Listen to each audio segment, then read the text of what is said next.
I'm here to show you how I can turn $1 into $20 through direct mail. Let me show you the math. I'm here at MailShark today. I've been doing this for 10 years or more. It is what has really helped build our company to over $50 million in revenue today. And so I'm going to show you today kind of this facility and how they do it and how they can get our costs cheap and how this makes a lot of sense and could make sense for you too. Hey, Hi, Brian. good to see you. How are you? Good. Good to see you. Welcome to MailShark Tucker. Hi, I'm Brian Johnson, CEO of MailShark, here with Brian Beers from Midas. We're about to take a tour of the MailShark facility, check out the manufacturing of direct mail, and see how this guy's getting results from the process. Follow me. CMYK are the four colors that make full color. So what happens on this machine here is a laser goes in and etches only where the cyan should hit, and only where the yellow and the magenta and the black should stick to, which also blows my mind that these are wrapping around a cylinder and they're spinning at a high rate of speed, and a laser is etching in this latent image where the ink's gonna stick on the big press. And we'll see the big presses and where these get loaded on. CMYK, when it comes off of here, all looks the same. You can see this is, I can't tell if it's C, Okay, yep. Y or K. And these are different pieces? If you think about a postcard, it's 4/4, two-sided, Yep. so you're gonna have 8 total plates. You're gonna have CMYK for the front, and you're gonna have CMYK for the back. Every week when we go to see who's gonna print in this week's group, we then start these plate makers up. We have 2 of them.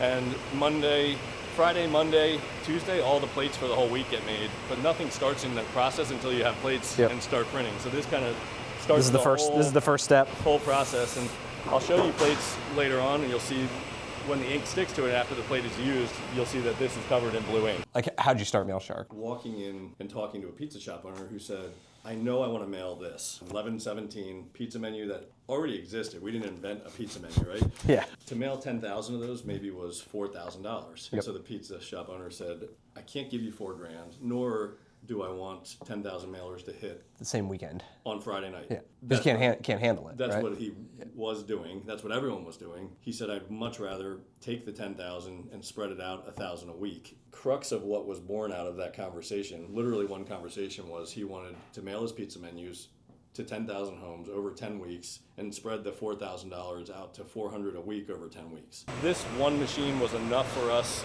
to cover our whole week easily without having to have a second machine, but it's that redundancy, and if this breaks, Yeah, now you got 2. we do not have plates, we do not print anything. Yeah. And there's a lot of techs, our own team, we have internal mechanics, we have external support, but if you're down in manufacturing a day or two when you need something, you're down and out. So kind of the kickoff here is plate making, and I'll show you where it goes from there. And these are all just sample media kits ready to go out to the different industries. And this would be a good representation of So a punch-out card. plastic mailers, and Plastic. 3 different size plastic mailers, small, medium, and large. The plastic has taken off. Most of what we sell is an annual mailing program, as you know, and so we're filtering in jumbo postcards that are paper with a medium plastic. Maybe we'll throw in, a scratch off. Scratch to win. So you take a coin. We do a ton of these. I think it's on all of ours. Yeah, you guys have done really well with the scratch off. We always try to do something that's like rewarding. So, we've done free oil changes, we've done free alignments, wiper blades, $50 off, $100 off. We try to make it exciting because it's like the whole point is like them to come into the store, right? Yeah. And I think sometimes people want to be super cheap with them.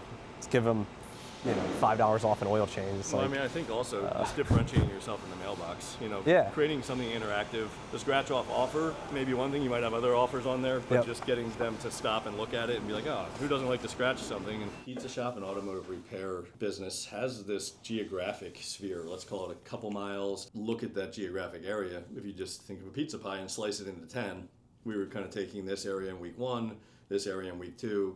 By the end of 10 weeks, everyone has the pizza menu. because before he'd have this big upswing when the mails hit, right? Yeah. But then it would kind of die off and then it'd be dead for the next 3 weeks. And then it would hit again and it'd be like this. Maybe you're pissing off those customers when you get that uptick. Yeah, because you can't handle the orders. And we ran out of food, or we just burnt the pizza, or went too fast and didn't cook. There was a lot of things that happen when you're busy. Yeah. Being busy is good, but you want to kind of grow into it. the idea here is that you can put it in your wallet, take it with you, and also what we just talked about, just It's just more interactive. in the Yeah, mailbox, they feel it. rifling through the bills, and you see something of this quality, it really stands out. What's the price point on these, depending on volume, I know? The difference between a plastic postcard and a regular postcard is about 7-8 cents. Okay. I mean, when you add it up Yeah. to the volumes that you're mailing, it starts to add up to bigger dollars. But tracking that ROI back, I don't think you'll have any trouble kind of recognizing the value of of this in our world.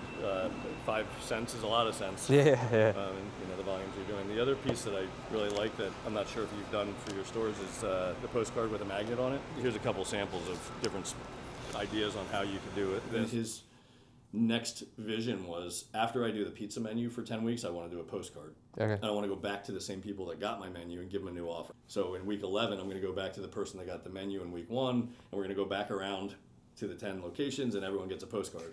Then we're going to do a magnet. Then we're going to do the menu. Okay. Essentially teed up this 52 weeks a year I'm going to have marketing hitting homes. And different types of pieces. So there's not like 6 times a year we're going to change out the campaign, update my pricing, new coupons. The back has a magnet. Okay. a magnet on there, so it's not really intrusive. It mails out just like this. The address goes on there. Yep. If you put a local sports schedule, it could be baseball, football, Yep. Basketball, whatever it is, more likely to have them stop and put that on the fridge. Yeah. Even if they're not thinking about your business at that moment, or they're like, well, it's cool that it says Midas and I might need an oil change. Yep. They may have their favorite team on it, and it gives them a reason to see Midas every day when they go to their fridge. We've done some case studies with how many people have refrigerators that magnets will stick to, and Yeah, okay. is this effective? And we've been mailing this product for 17 years. It's Okay. tried and true. And Yeah, I like this one better than the full magnet, right? Because that's the Yeah. other one I've seen. Yeah. But I bet this is cheaper. yeah, and too. price point wise, again, like if the plastic was 7 cents more, the magnet's 3 cents more than it, right? Okay. 3, 4, 5 Okay. cents. I mean, they're all in the ballpark, and we're in the middle of the postcards, and the pizza guy and I partnered up and said, let's create a brochure and mail and out to pizza shops in Pennsylvania this weekly mailing strategy.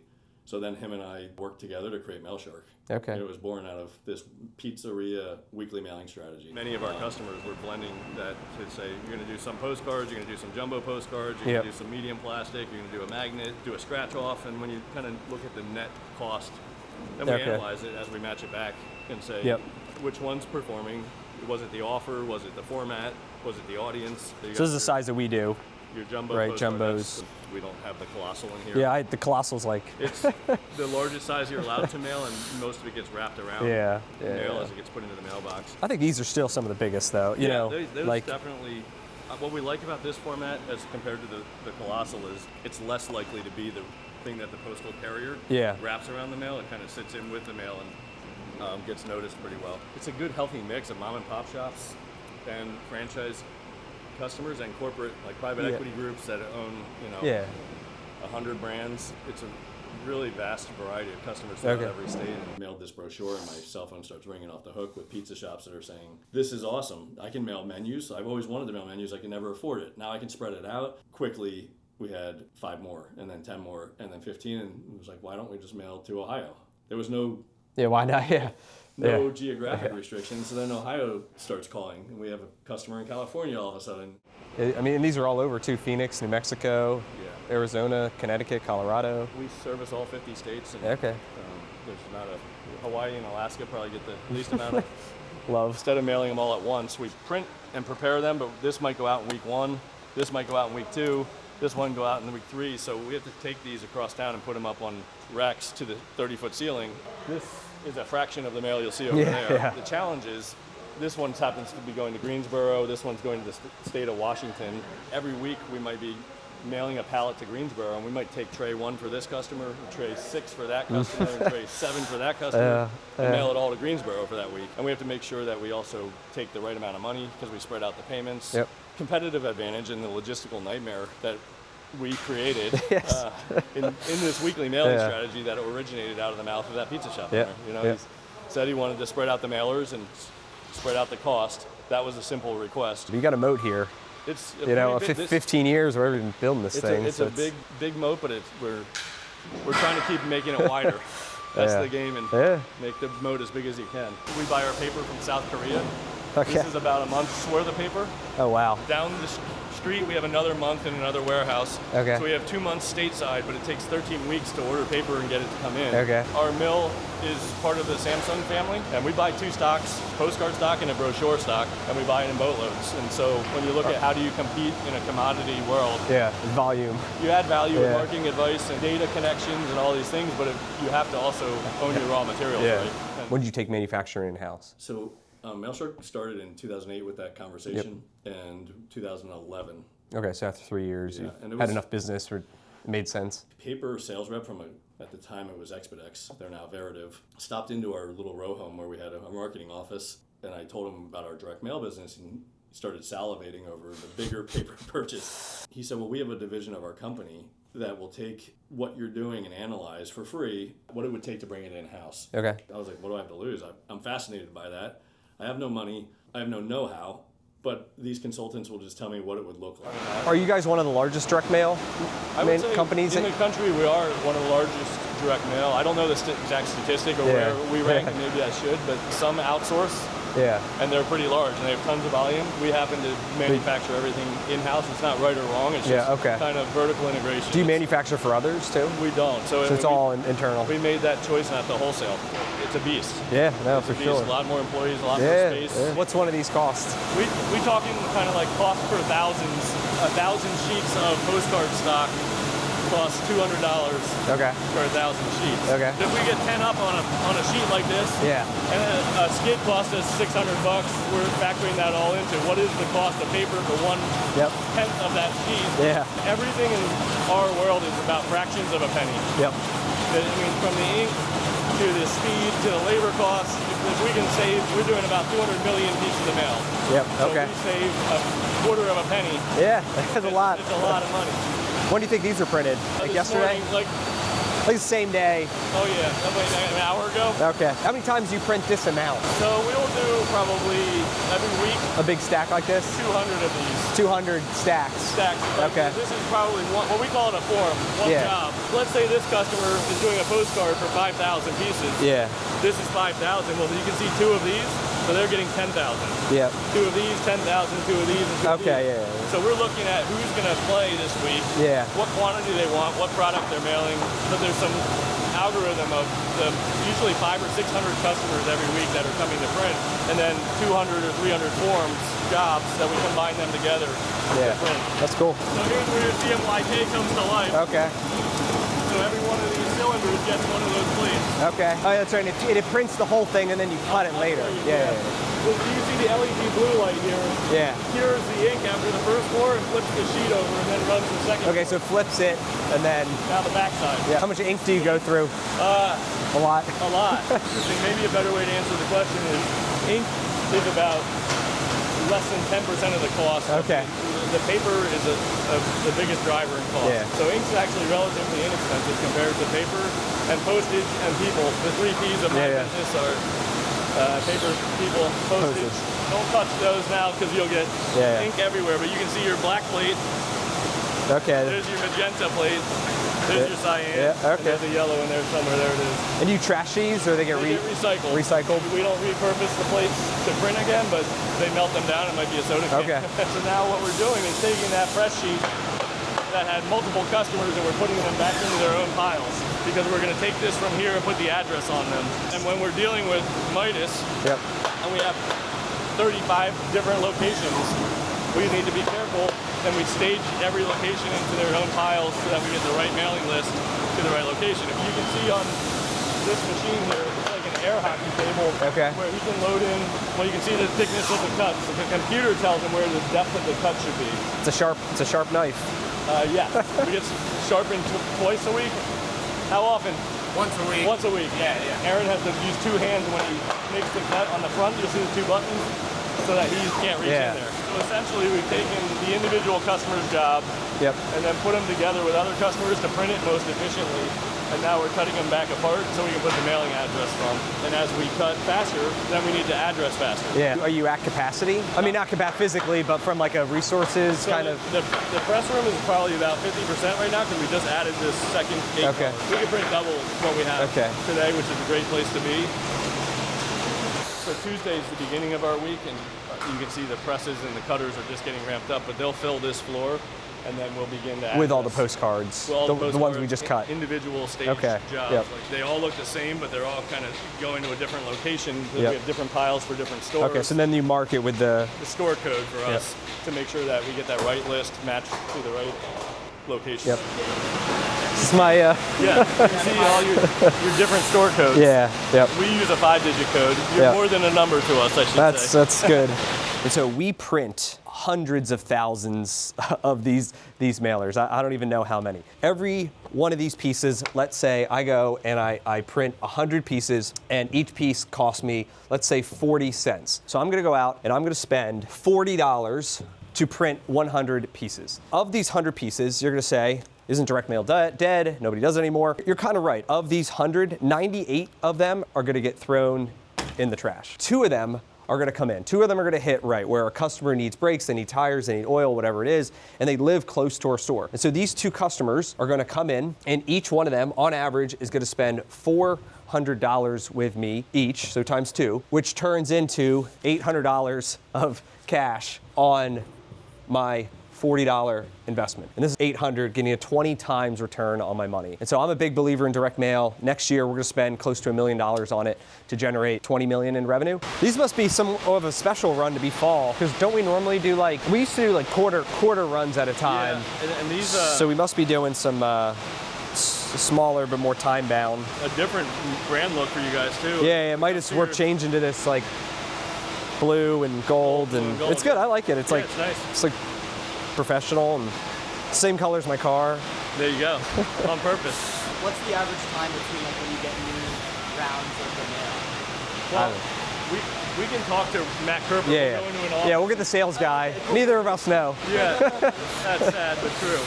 This is what we call our media kit room. Here's heating and air conditioning. Why those industries? Pizza, auto, and HVAC? Research on who's mailing and who we can help best get ROI and who we can dial into their systems, and automotive repair.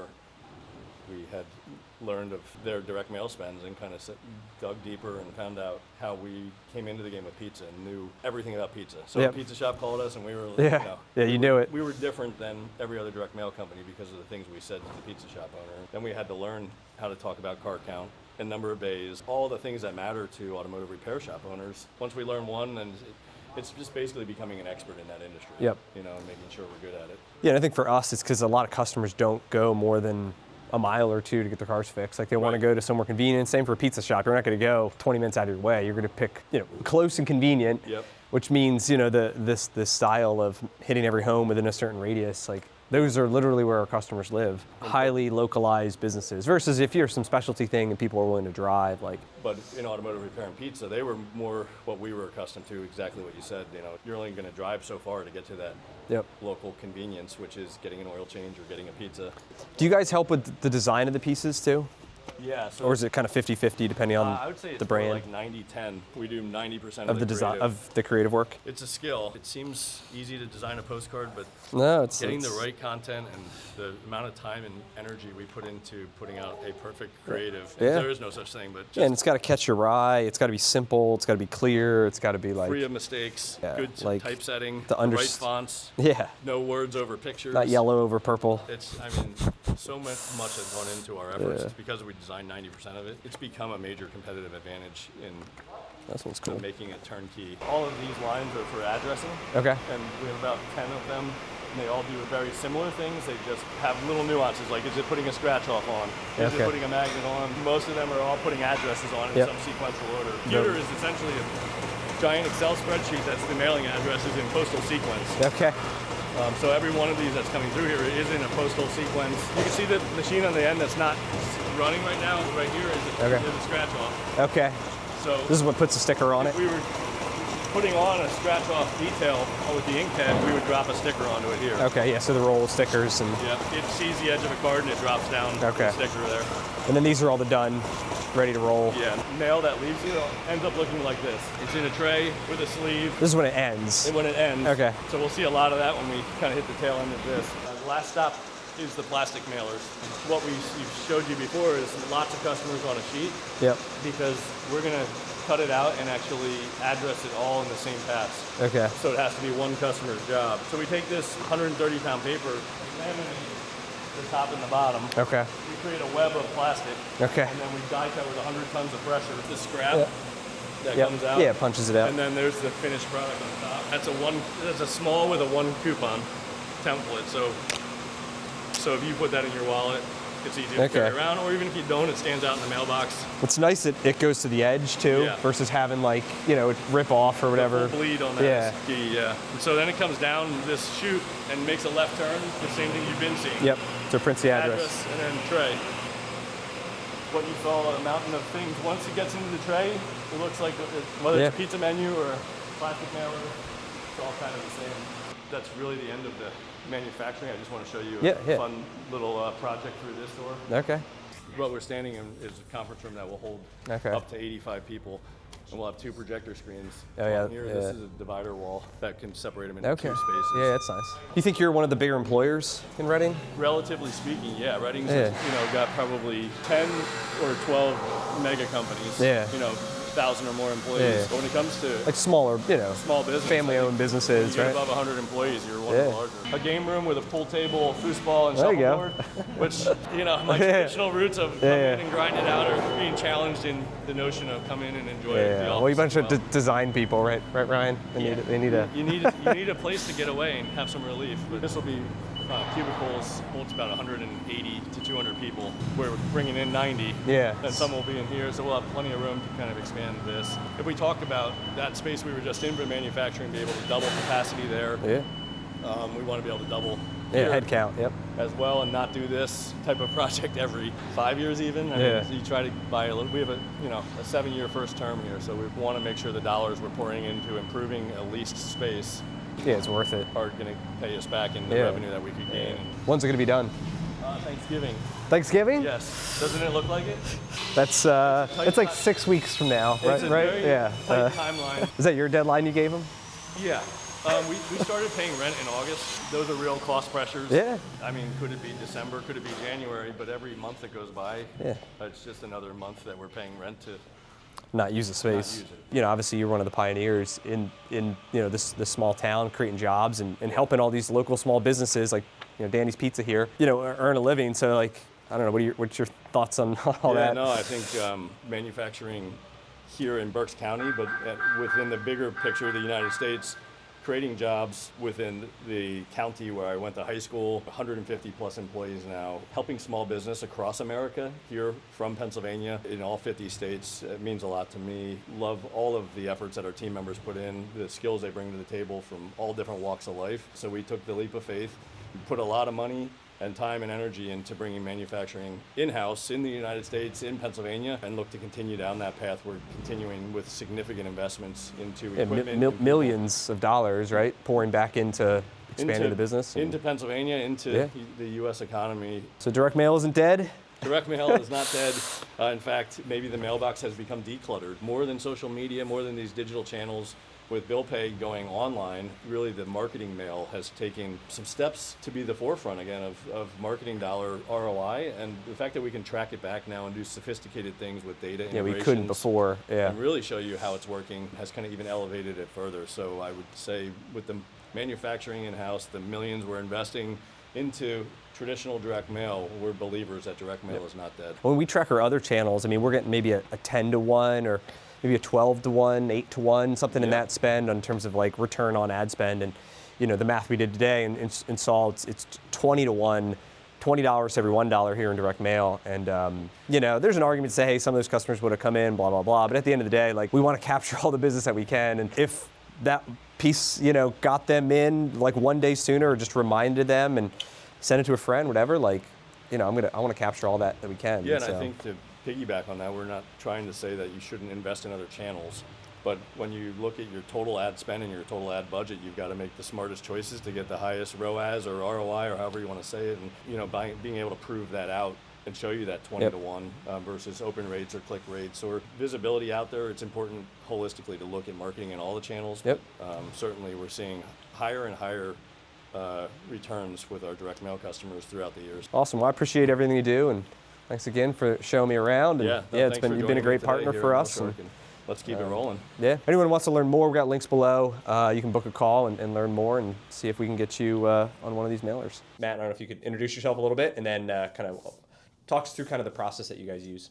Yeah, sure, absolutely. So obviously my name is Matt Kerper. I work for MailShark, senior account executive here. Basically what we've been doing here is it depends quarterly or every 6 months. Typically what we're really doing is a deep dive into the last 6 months of customer data for all the Midas locations. Real quick, basically, I mean, you can see across the bottom here is basically a penetration report, what we call a penetration report for every individual location. Basically, what you can see here is all the routes, typically within 3, some of these are a little bit further away, 3.5 miles. So basically what this is showing you, this report, all of these routes are areas where you have had customers, right? Historically.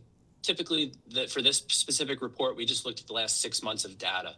So what we have here on these specific columns is just your standard carrier route data, showing you specifically how many single family and multifamily homes are within each one of these carrier routes. We also then over here have the median income level to kind of get an idea of, who has the money, obviously. And then all of this data right here is specifically customers in the last 6 months that you've serviced at your stores. That gives us then an idea on customer penetration, house count and house penetration. The difference there between house count and customer count, what that gives us then the ability to do is capture how much total spend we have within each one of those routes. And then typically what we want to do is take a look at, what routes over the last 6 months have producing the most amount of money. Looking at this report, all of these routes that are highlighted in green, even the ones with red text, are the routes that we mailed to previously. Okay. What we're then doing is taking a look at which routes do we want to remove, and then also which routes do we want to add in. So that is ultimately the adjustments we made. We dropped off the routes down here in red.